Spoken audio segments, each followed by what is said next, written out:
تلک حدود اللہ، یہ اللہ کی حدیں ہیں۔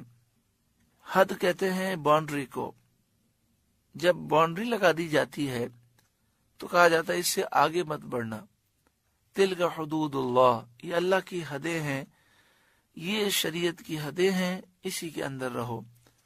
وَمَن يُطِعِ اللَّهَ وَرَسُولَهُ يُدْخِلْهُ جَنَّاتٍ، اور جو اللہ کا حکم مانے اور اس کے رسول کا حکم مانے، يُدْخِلْهُ جَنَّاتٍ، اللہ اسے باغوں میں لے جائے گا، جنتوں میں داخل فرمائے گا، تجری من تحتها الانہار خالدین فیہا، جن کے نیچے نہریں رواں دواں ہیں، ہمیشہ وہ اس میں رہیں گے۔ وذالک الفوز العظیم، اور یہی بڑی کامیابی ہے۔ اللہ ایسی کامیابی ہم سب کو نصیب فرمائے۔ یہ کامیابی کنہیں نصیب ہوگی؟ یہ کامیابی انہیں نصیب ہوگی کہ جو اللہ اور اس کے رسول کی فرمانبرداری کریں اور شریعت کے حدود کا خیال کریں۔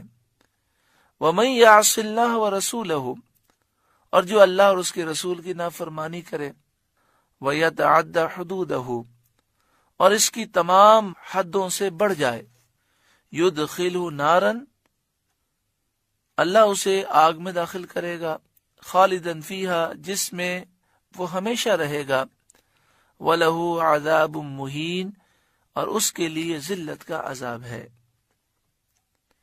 یہاں پر فرمایا گیا وَيَتَعَدَّ حُدُودَهُ، اور اس کی اللہ کی تمام حدوں کو وہ کراس کر جائے، اور تمام حدوں سے تجاوز کرنے والا کافر ہوتا ہے۔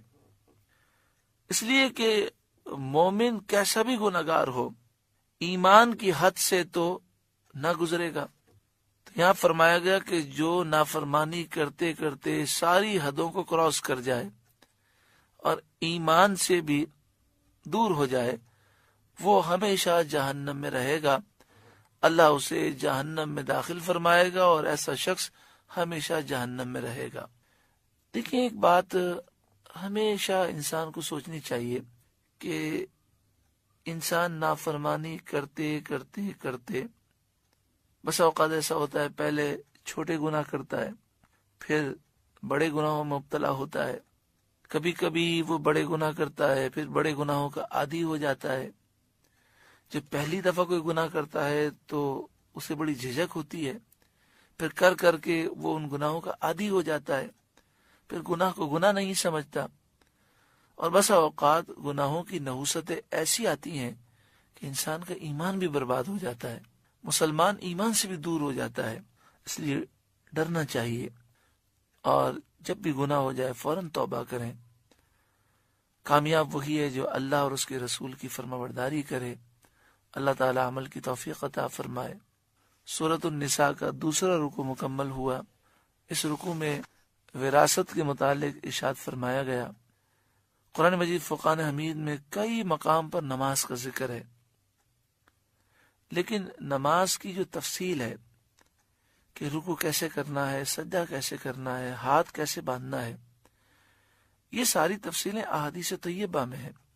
مگر وراثت کا مسئلہ کتنا اہم ہے کہ اتنے مسائل قرآن پاک نے کھول کھول کر بیان کیے، اس کے باوجود لوگ وراثت کی تقسیم میں سستی کرتے ہیں، اور اس معاملے میں وہ بے پرواہی کرتے ہیں۔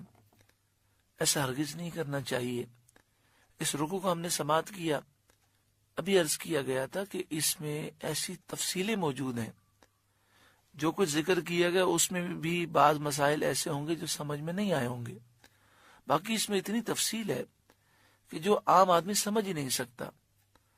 اگر کسی بھائی کو یہ مسائل سیکھنے کا شوق ہو یا کچھ معلومات حاصل کرنا چاہتا ہو تو ماشاءاللہ صدر الافاضل مولانا نعیم الدین مراد آبادی علیہ رحمہ نے اسی رکوع کے حاشیے میں تفسیر خزائن العرفان میں بڑا پیارا خلاصہ لکھا ہے، اور سارے رشتہ داروں کی تفصیل بیان کی ہے کہ وراثت کی تقسیم کس طرح ہوگی۔ تو جو بھائی وہ پڑھنے کا شوق رکھتے ہوں تو وہ ترجمہ کنز الایمان لیں اور ساتھ میں تفسیر لیں، تفسیر خزائن العرفان، اور اس رکوع کی تفسیر پڑھیں تو انہوں نے بڑے پیارے انداز میں اس کی پوری تفصیل بیان کی ہے۔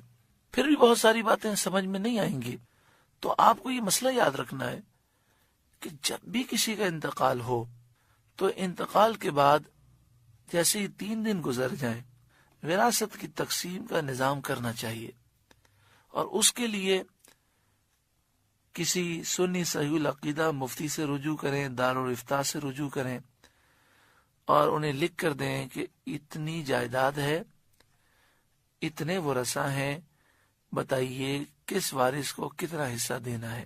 تو پہلے قرض ادا کیا جائے گا، تجہیز و تکفین کے بعد قرض ادا کریں، قرض ادا کرنے کے بعد پھر مفتی سے پوچھیں کہ کون سی وصیت جائز ہے، کون سی ناجائز ہے۔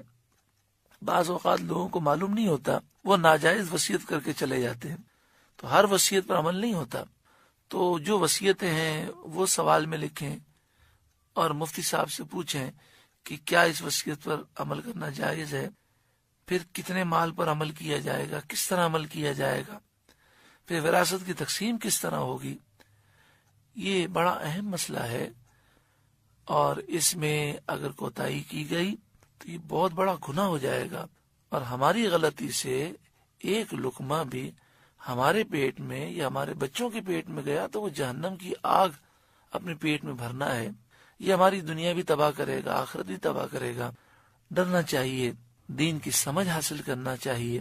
اللہ تبارک و تعالی ہم سب کو عمل کی توفیق عطا فرمائے۔